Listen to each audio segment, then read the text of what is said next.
gawin natin yan.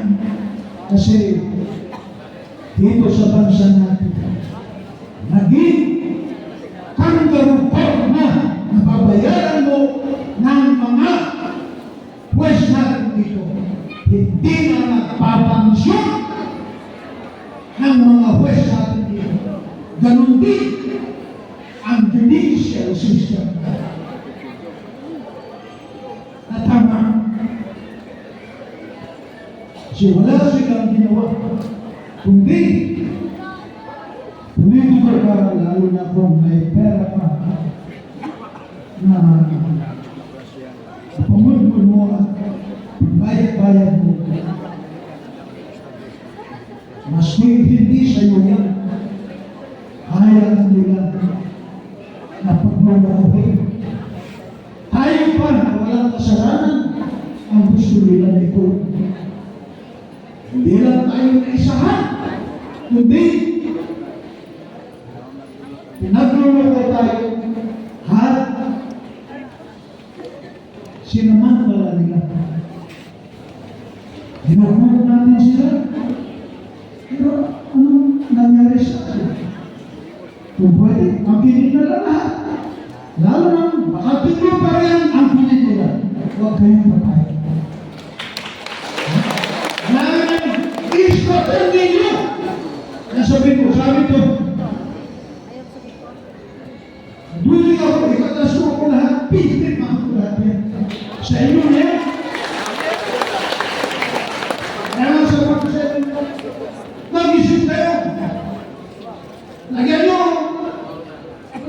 Maski baro-baro na nalagay yung mga rin, basta lagay nyo lang ng istante.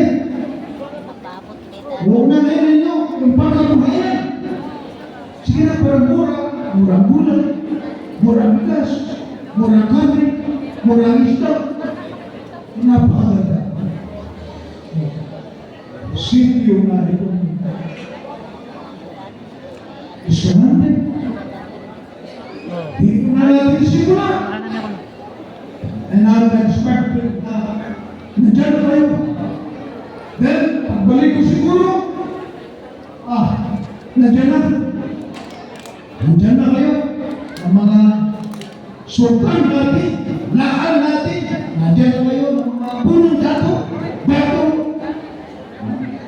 Para, sige na. Then, after, kung sinong may gusto sa inyo magkandidato na ikarang mga presidente o senador, grabe po.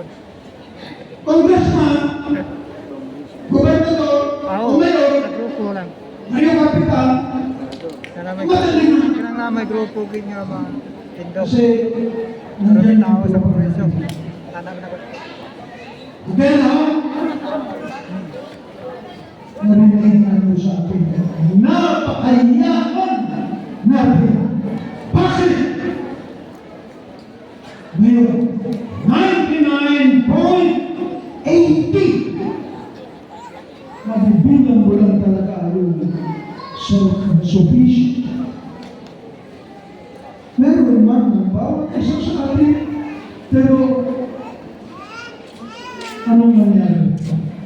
Kasi nag-ambisyon din tayo na magkaroon ng sasakyan. Pinabukasan, hindi na natin alam kung saan natin kukunin yung pambayad. Kasi pagka 25 nila yung babayaran mo, napakabigat eh. Bunuin yung 25 mil para mabayaran mo yun. Maganda-ganda na SUV mo. Hindi yan. Maganda na buwan. May bahay ka man, pero madami pa rin. Ako lang. Mabibilang mo lang talaga yung nakakaya pa. Pare-pareho tayo rito. Ang nangyayari dito, ibang banyaga, kaliado nila, ang mga politiko natin, sila lang ayaw mayaman. Tayo. Wala. 99.80. So 1% lang ng populasyon natin na 110 million,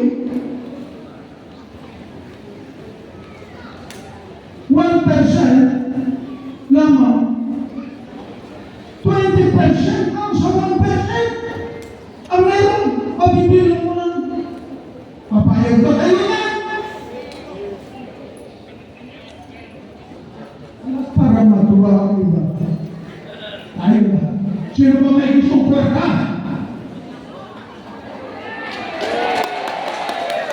Nakita ninyo, may kwarta lang, pumalakpak na kayo. Ay, kwarta, salita lang yan. Good night, Yung Nimbyote. tunay. Lisod siya kaya ilang Kaya nga nagbibigoan kami. buwan lang. Ang JR na. Kuhan siya. Ako, Ano niya rin kwayo niya? Diretso? madali na ito. Pag nakaupo ako sa monetary board, kasi isisiglob ko ang Central Bank of the Philippines. Kasi pinulat tayo na iisa lang yan. Dalawa yan. Ang ginagamit nila, yung chinapter ni Tabaco noong 1993, Bangko Sentral ng Pilipinas, walang kapital. Pumuntan ka nga, sabi ko sa iyo, sa Japan, sa China, Russia, o sa US, o kontrolin ka. Hindi pwede rin. Saan sila kukuha ng mautunay? Walang pwede kasi compliance clearing houses lang ang World Bank Group at ang International Monetary Fund. Ito naman si Job, pinagbubula pa niya ang mga tao. Mga common tao na magagaling ba sa World Bank? Paano magkaroon ng pera sa World Bank? Compliance clearing house lang yan. Ganun din sa both International Monetary Fund sa World Bank Group. Kasi gold backup na nga ngayon, advance na ngayon. QFS na, Quantum Financial System. Sa gagamitin ko ngayon,